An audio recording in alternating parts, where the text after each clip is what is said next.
మాజీ మంత్రి స్వర్గీయ అన్నాబత్తుని సత్యనారాయణ 34వ వర్ధంతిని ఘనంగా జరుపుకున్నారు. పట్టణానికి చెందిన వివిధ రంగాల ప్రముఖులు రాజకీయ పార్టీలకు అతీతంగా హాజరై సత్యనారాయణ చిత్రపటానికి ఘనంగా నివాళులర్పించారు. తెనాలి ప్రాంతంలో మాజీ మంత్రి స్వర్గీయ అన్నాబత్తుని సత్యనారాయణకు ఘనమైన రాజకీయ చరిత్ర ఉందని మాజీ మంత్రి వైఎస్ఆర్ కాంగ్రెస్ పార్టీ జిల్లా అధ్యక్షులు అంబటి రాంబాబు అన్నారు. ఎన్టీ రామారావుకు అత్యంత సన్నిహితుడిగా వ్యవహరించి ఆయన మంత్రివర్గంలో కీలకమైన మంత్రిత్వ శాఖను నిర్వహించారని గుర్తు చేశారు. తెనాలి ప్రాంతానికి ఎనలేని సేవ చేసిన మహానుభావుడు స్వర్గీయ సత్యనారాయణ అన్నారు. మాజీ మంత్రి స్వర్గీయ అన్నాబత్తుని సత్యనారాయణ 34వ వర్ధంతిని ఆయన తనయుడు మాజీ ఎమ్మెల్యే అన్నాబత్తుని శివకుమార్ ఆధ్వర్యంలో శుక్రవారం ఘనంగా జరుపుకున్నారు. స్థానిక ఏఎస్ఎన్ డిగ్రీ కాలేజ్ ఆవరణలో జరిగిన కార్యక్రమంలో వైఎస్ఆర్ కాంగ్రెస్ పార్టీ జిల్లా అధ్యక్షులు అంబటి రాంబాబు పాల్గొని అన్నాబత్తుని సత్యనారాయణ చిత్రపటానికి పుష్పాంజలి ఘటించారు. పార్టీ వేమూరి నియోజకవర్గ సమన్వయకర్త వరికోటి అశోక్ బాబు మాట్లాడుతూ స్వర్గీయ సత్యనారాయణ వర్ధంతిని గత 34 సంవత్సరాలుగా నిర్వహిస్తున్న మాజీ ఎమ్మెల్యే శివకుమార్ ను అభినందించారు. తల్లిదండ్రులను ఇంతలా స్మరించుకుంటూ వర్ధంతిని ఏటా ఉత్సవంలా జరుపుకోవడం చాలా ఆనందంగా ఉందన్నారు. ఎంతమంది కొడుకులు ఇలా చేస్తున్నారని అన్నారు. ఇంతమంది ప్రజానికం ఇక్కడికి వచ్చారంటే ప్రజాసేవలో విద్యారంగంలో సత్యనారాయణ చేసిన కృషి గొప్పదని చెప్పారు. మాజీ MLA Marreddy Sivaramakrishnareddy, municipal chairperson Tadiboyina Radhika, vice చైర్మన్లు మాలేపాటి హరిప్రసాద్, అత్తోట నాగవేణి, మాజీ vice chairman Guntur Koteswararao, Tenali MPP Dharmarajula Chennakesavulu, Kollipara MPP Bheemavarapu Padmavathi Sanjeevareddy, ప్రముఖ వ్యాపారవేత్తలు Munagala Mohan Shyam Prasad, Uppala Varadarajulu, party booth committee రాష్ట్ర కార్యదర్శి Marreddy Vishnuvardhan Reddy, SC cell working president Kommuri Kanakarao, state executive council సభ్యులు మందపాటి శేషగిరిరావు, పార్టీ పట్టణ రూరల్ అధ్యక్షులు దేశు శ్రీనివాసరావు, చనిపోయిన శ్రీనివాసరావు, కొల్లిపర మండల అధ్యక్షుడు కల్లెం వెంకటప్పారెడ్డి, జిల్లా నాయకులు గోల్డ్ రహీమా, జొన్నల శివారెడ్డి, గడ్డేటి సురేంద్ర, జలగం రామకృష్ణ, న్యాయవాదులు తాడిబోయిన శ్రీనివాసరావు, మద్ది మల్లికార్జునరావు, ఆర్యవైశ్య ప్రముఖులు పెండేల వెంకట్రావు, పెండేల సుబ్బారావు, పార్టీ అనుబంధ సంఘాల నాయకులు, కౌన్సిలర్లు, ఎంపీటీసీలు పాల్గొన్నారు. స్వర్గీయ సత్యనారాయణ చిత్రపటానికి ఘనంగా నివాళులర్పించారు. అనంతరం college principal doctor Kolasani Ramchand ఉపాధ్యాయులతో కలిసి పాదయాత్రగా జయప్రకాష్ నగర్లోని స్వర్గీయ సత్యనారాయణ సమాధి స్థలికి చేరుకున్నారు. మాజీ ఎమ్మెల్యే శివకుమార్, పుష్ప దంపతులు, పెద్ద కుమారుడు సత్యనారాయణ, మధుమతి, అన్నాబత్తుని శ్రావణ్ కుమార్, జయలక్ష్మి దంపతులు అక్కడ పుష్పగుచ్చాలను చేసి శ్రద్ధాంజలి ఘటించారు. మాజీ మంత్రివర్యులు అన్నాబత్తుని సత్యనారాయణ గారి 34వ వర్ధంతి కార్యక్రమం. మరి అన్నాబత్తుని శివకుమార్ గారు, వాళ్ళ కుమారుడు అన్నాబత్తుని శివకుమార్ గారు ప్రతి సంవత్సరం ఆ ఒక తండ్రి వర్ధంతి కార్యక్రమం ఇలా ఒక ఉత్సవంలాగా ఇలా చేస్తూ ఉంటే నాకు ఇక్కడికి వచ్చిన తర్వాత చాలా ఆనందంగా అనిపించింది. తల్లిదండ్రులకి ఇలా ఎంతమంది ఇలా చేస్తున్నారు, 34 సంవత్సరాలైనా ఇలా చేస్తున్నారని అంటే ఖచ్చితంగా అట్లాంటి పిల్లలు ఉండాలని చెప్పేసి కోరుకుంటా ఉన్నాను. మరి ఇంతమంది ప్రజానీకం ఇక్కడికి వచ్చారంటే వారు చేసినటువంటి సర్వీసెస్ ప్రజలకి ఎంత అందుబాటులో ఉన్నారు, విద్యా సంస్థలు పెట్టి ఇంకా రాజకీయాల్లో ఉండి ఎంత సర్వీస్ అందించారనేది చూస్తూ ఉంటే దానికి నిదర్శనం ఇక్కడికి వచ్చినటువంటి పెద్దలందరినీ. ఇలా మనం ఎలా జీవించామనేది కాదు, ఎంతకాలం మనల్ని ప్రజలు గుర్తుండేటట్లుగా జీవించామనేదే ముఖ్యమని చెప్పేసి అంటున్నా. వారికి మనస్ఫూర్తిగా నా నివాళులు అర్పిస్తున్నాను. అలాంటి పిల్లలు ఈ సొసైటీకి. స్వర్గీయ అన్నాబత్తున సత్యనారాయణ గారి 34వ వర్ధంతి సందర్భంగా వారికి ఘనంగా నివాళులు అర్పిస్తున్నాం. అన్నాబత్తున సత్యనారాయణ గారు రాజకీయ చరిత్ర కలిగినటువంటి వ్యక్తి. ఈ ప్రాంతంలో ఎన్టీ రామారావు గారికి అత్యంత సన్నిహితులుగా మెలగటమే కాకుండా రాష్ట్ర మంత్రివర్గంలో కీలక పదవులు నిర్వహించినటువంటి గొప్ప వ్యక్తి అన్నాబత్తుని సత్యనారాయణ గారు. దానితో పాటు ఈ తెనాలి ప్రాంతానికి ఎనలేని సేవ చేసినటువంటి మహానుభావుడు అన్నాబత్తుని సత్యనారాయణ గారు చనిపోయి 34 సంవత్సరాలు అయిపోయిన సందర్భాన్ని పురస్కరించుకొని సరే ఆయన కుమారుడు శివ, మాజీ మంత్రివర్యులు, వైఎస్ఆర్ కాంగ్రెస్ పార్టీలో కీలకమైన నాయకుడిగా ఉన్నటువంటి శివకుమార్ మీ అందరికీ తెలుసు. చాలామందికి శివకుమార్ మొదటగా అన్నాబత్తుని సత్యనారాయణ గారి కుమారుడిగా మాత్రమే పరిచయం. రాబోయే తరానికి శివగారి నాన్నగారిగా అన్నాబత్తుని సత్యనారాయణ గారు ఉంటారు. కాలానుగుణంగా తరాలు మారుతున్నటువంటి సందర్భంలో అలాంటి అన్నాబత్తుని సత్యనారాయణ గారికి ఈ సందర్భంగా మేమందరం కూడా ఘనంగా నివాళులర్పిస్తున్నాం. ఆయన రాష్ట్రానికి చేసినటువంటి సేవను గురించి కూడా ఈ సందర్భంగా తెలియపరచుకుంటున్నాం.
person you breathe.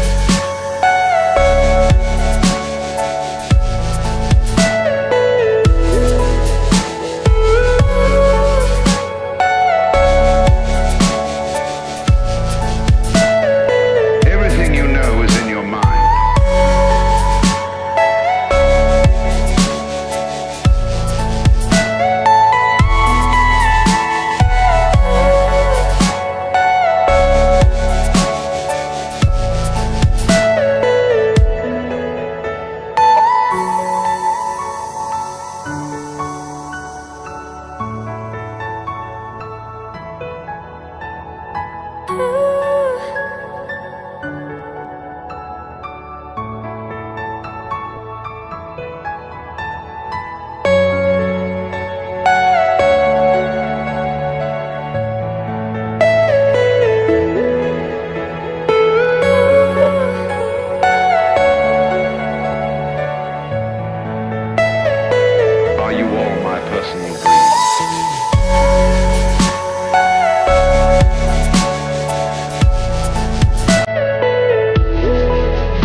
నేను ఇంక అప్పుడు కడుతున్నాను. మీరు వచ్చినాక సత్యనారాయణ గారి 34వ వర్ధంతి సందర్భంగా మరి తెనాలి పట్టణంలో ఉన్న అన్నాబత్తుని సత్యనారాయణ గారు, అన్నాబత్తుని శివకుమార్ గారి అభిమానులు అందరూ కూడా ఈ రోజున అన్నాబత్తుని సత్యనారాయణ గారికి పూలమాల వేసి ఆయన్ని స్మృతించుకుంటూ మరి పాత జ్ఞాపకాలు అందరూ అనుకుంటూ మరి ఈ రోజున ఈ కార్యక్రమం చేయడం జరిగింది. దీనికి తెనాలి పట్టణంలో ఉన్న ప్రతి ఒక్కరు కూడా వైఎస్ఆర్ పార్టీ వాళ్ళు కానివ్వండి, అటు అభిమానులు కానీ, అన్నాబత్తుని సత్యనారాయణ అభిమానులు వాళ్ళు చెప్పారు కానీ చెప్పు ఈరోజు అన్నాబత్తుని సత్యనారాయణ గారి 34వ వర్ధంతి సందర్భంగా ఈరోజు వైఎస్ఆర్ పార్టీ క్యాడర్ కానీ, అన్నాబత్తుని శివకుమార్ గారి అభిమానులు కానీ, సత్యం గారి అభిమానులు కానీ ఆయన సమాధి వద్ద ఘనమైన నివాళులు అర్పించి ఆయన్ని జ్ఞాపకించుకోవటం, ఆయన చేసినటువంటి మంచి పనులు, ఆయన తెనాల్లో మర్చిపోలేనటువంటి మరుపురానటువంటి సొంతంగా ఎవరు సాహసం చేయలేనటువంటి విధానంతో ముందుకు వచ్చి ప్రజల శ్రేయస్సే తన ధ్యేయంగా ప్రజలకి చేసినటువంటి తెనాలి మేలు మర్చిపోలేంది. ఈరోజు ఆ రోజే ఇరుకు తెనాలిగా ఉన్నదాన్ని విశాలమైనటువంటి తెనాలిగా మార్చినటువంటి అన్నాబత్తుని సత్యం గారు ఈరోజు కీర్తిశేషులు మాజీ మంత్రివర్యులు శ్రీ అన్నాబత్తుని సత్యనారాయణ గారి 34వ వర్ధంతి సందర్భంగా తెనాలి నియోజకవర్గంలో ఘనమైనటువంటి నివాళులు అర్పించడం జరిగింది. మరి ఏఎస్ఎన్ కాలేజీ విద్యాస్థాపన, అలాగే కౌన్సిలర్గా ప్రారంభించి ఆయన రాజకీయ ప్రస్థానం, తర్వాత మున్సిపల్ చైర్మన్గా, తర్వాత ఎమ్మెల్యేగా, మాజీ మంత్రివర్యులుగా మరి ఎంతో ఖ్యాతి గడించారు. అలాగే అన్నాబత్తుని పురవేదిక, ఇంకా అలాగే మరి అక్కడ ఒక పండ్ల మార్కెట్టు, మరి ఇవన్నీ కూడా ఆటో నగర్ నిర్మాణం కొరకు కీర్తిశేషులు మరి మాజీ మంత్రులు శ్రీ అన్నాబత్తుని సత్యనారాయణ గారు ఎంతో కృషి చేశారు.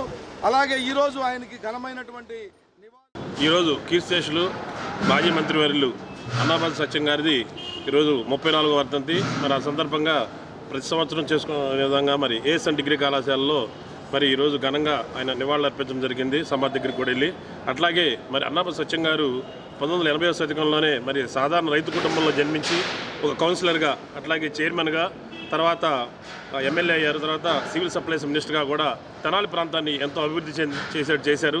అట్లా మరి తెనాలిలో ఇప్పుడు ఉన్న ఆటో నగర్ ఆ రోజు మరి సత్యం గారు ప్రారంభించడం జరిగింది. అట్లాగే మెయిన్ రోడ్లో మరి రోడ్లు విస్తృతీకరణ చేయడం కానీ, మరి ఆ రోజు రైతు కుటుంబంలో జన్మించిన ఎడ్ల పందాలంటే మరి 80వ శతకంలో మరి పంచకట్టుకొని రైతుగా మరి సత్యం గారిని చూస్తే రైతు కుటుంబం జన్మించిన పంచకట్టుని విధానం కానీ ఆ రోజు నుంచే మరి అలవాటు చేసుకున్నారు తెనాలి ప్రాంత ప్రజలు.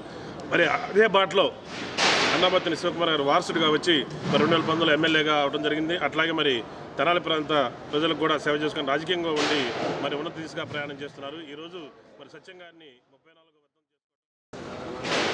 మాజీ మంత్రివర్యులు అన్నాబత్తుని సత్యనారాయణ గారి 34వ వర్ధంతి సందర్భంగా ఏఎస్ఎన్ డిగ్రీ కాలేజీలో వారికి ఘన నివాళులు అర్పించడం జరిగింది. అన్నాబత్తుని సత్యనారాయణ గారు అంటే తెనాలి ప్రాంతంలో గుర్తుకొచ్చేది రోడ్ల అభివృద్ధి. అదేవిధంగా తెనాలి పట్టణంలో ఎంతోమంది కార్మికులు ఎంతో ఇబ్బందులు పడుతుంటే షెడ్యూల్ లేక వాళ్ళకి ఒక ఆటో నగర్ స్థలం అనేది ఇప్పించి అందరికీ ఒక దారి చూపించిన మహాన్మయుడు అన్నాబత్తుని సత్యం గారు.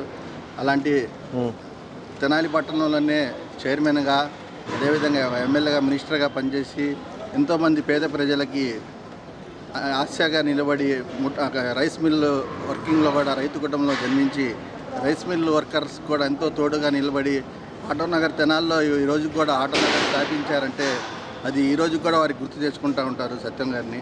అలాంటి మహనీయుడిని మేము నీకు వచ్చి చెప్పేసి జనవరి 9వ తారీఖు అన్నాబత్తుని సత్యం గారి వర్ధంతి సందర్భంగా ఏఎస్ఎన్ కాలేజీలో అందరం కలిసి ఆయన ఘననివాళులు అర్పించడం జరిగింది. ఆయన చేసినటువంటి ఎన్నో విషయాలు గుర్తు తెచ్చుకొని ఆటో నగర్ కానీ, రోడ్ల విస్తరణ కానీ, కాలేజీలు కానీ, కాలేజీ వల్ల స్టూడెంట్స్కి ఎంతోమందికి లైఫ్ వచ్చింది. ఎన్నో జాబులు కానీ మంచిగా చదువుకుని ఎంతో అభ్యున్నతికి కృషి చేసినటువంటి సత్యం గారిని పురస్కరణ గుర్తు తెచ్చుకొని ఘననివాళులు